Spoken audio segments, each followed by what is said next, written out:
ont fait des dégâts. Des digues construites après le passage de Katrina il y a 7 ans ont tout simplement cédé. Évidemment, ce n'est pas encore la grande foule, mais en fin de journée, la Nouvelle-Orléans reprenait des allures de ville. Après avoir passé près d'une journée cloîtrés chez eux, en attendant le passage du cyclone, la sortie était indispensable. Il n'y a plus de débris qui volent dans la rue. Il faut rester prudent, mais je pense qu'on peut sortir maintenant. Dans notre fac de droit, tout le monde avait peur d'aller dehors, alors qu'il n'y a rien de grave. Pourtant, en dehors de la ville, une digue a cédé. À Plaquemine, une centaine de maisons a été inondée et les habitants qui avaient refusé d'évacuer avant l'arrivée du cyclone ont été sauvés par les pompiers. C'est l'horreur là. Toutes les maisons sont sous l'eau. Tout le monde a perdu sa maison. Finalement, le passage d'Isaac n'aura fait que peu de dégâts et surtout aucune victime. Même si la tempête se dirige vers le nord, les autorités surveillent le niveau des eaux comme le lait sur le feu. Le gouverneur a d'ailleurs annoncé qu'il n'hésiterait pas à ouvrir une brèche dans une digue si cela s'avérait nécessaire. Aux États-Unis toujours, en direction de la présidentielle de novembre prochain, Paul Ryan, 42 ans, a été officiellement désigné colistier de Mitt Romney, un ticket jeunesse et conservateur validé lors de la convention républicaine en Floride. Chez nous, la chaîne de solidarité à l'endroit des sinistrés se poursuit. Les commissionnaires en douane ont fait un don de 8 millions de francs CFA aux victimes des inondations. Les transitaires ont remis la somme à la Direction générale des douanes, Diana Badia.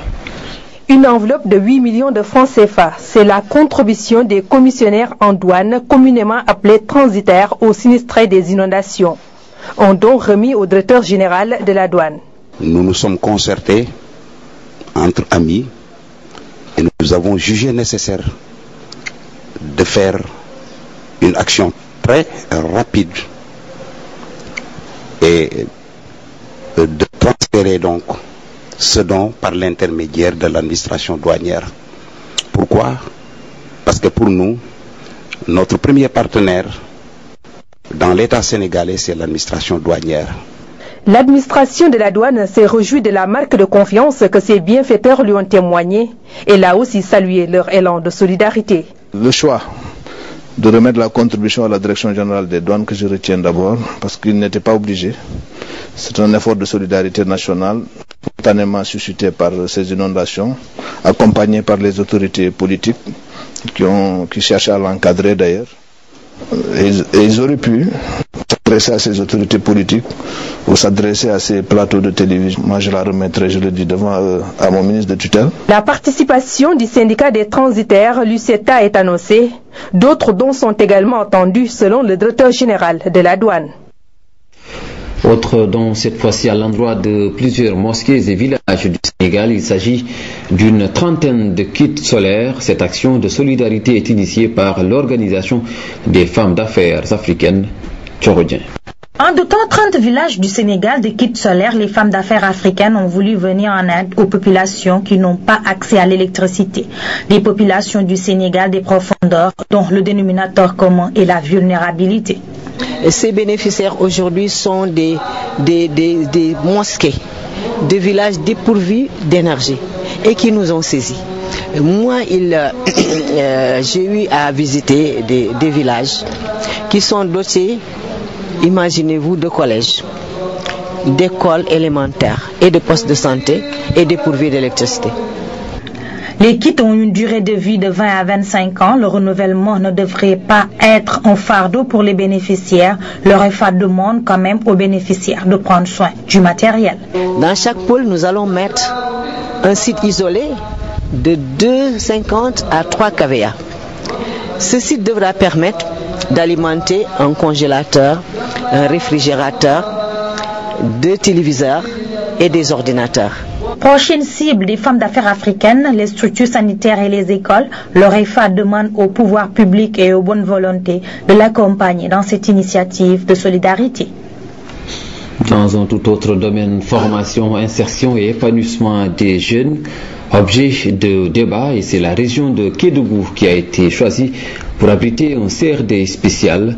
Il a été présidé par le ministre de la Jeunesse, de la Formation professionnelle et de l'Emploi. Le compte-rendu est signé Ousmane Ba. Les populations de Tambacounda et de Kédougou ont eu une belle occasion pour échanger avec le ministre de la Jeunesse, de la Formation professionnelle et de l'Emploi. Le temps d'un comité régional de développement spécial, un certain nombre de difficultés a attiré l'attention des participants à ce CRD spécial. Pour parler donc de l'enseignement technique et de la formation professionnelle au niveau de la région, alors je dois dire que nous avons 3 structures formelles.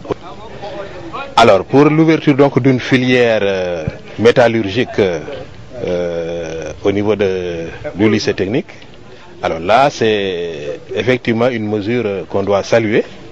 Chaque département au moins doit avoir un centre de formation. Et aujourd'hui, avec la création de la nouvelle région de Tambacounda, nous avons le département de Goudiri et le département de Koumpentoum qui n'ont pas encore de centre de formation professionnelle. Mais nous avons l'ambition d'ouvrir vraiment les filières tertiaires en attendant qu'on termine le lycée d'enseignement technique. Pour un épanouissement de la jeunesse de ces 2 régions frontalières, les priorités sont aujourd'hui la réhabilitation ou la construction des structures sportives et récréatives.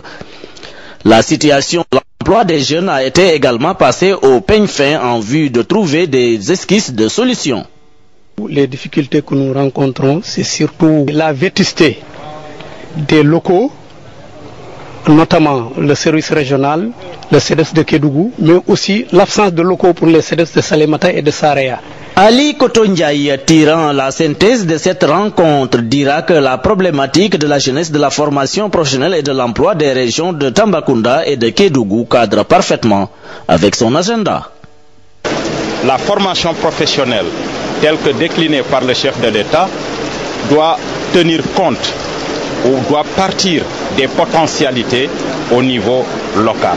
Donc chaque région, chaque zone géographique, j'allais dire chaque section économique, n'est-ce pas, aura un contenu particulier, un contenu propre, n'est-ce pas, dans la formation professionnelle pour que les sortants, justement, puissent être opérationnels et prendre en charge, n'est-ce pas, le développement socio-économique de leur localité.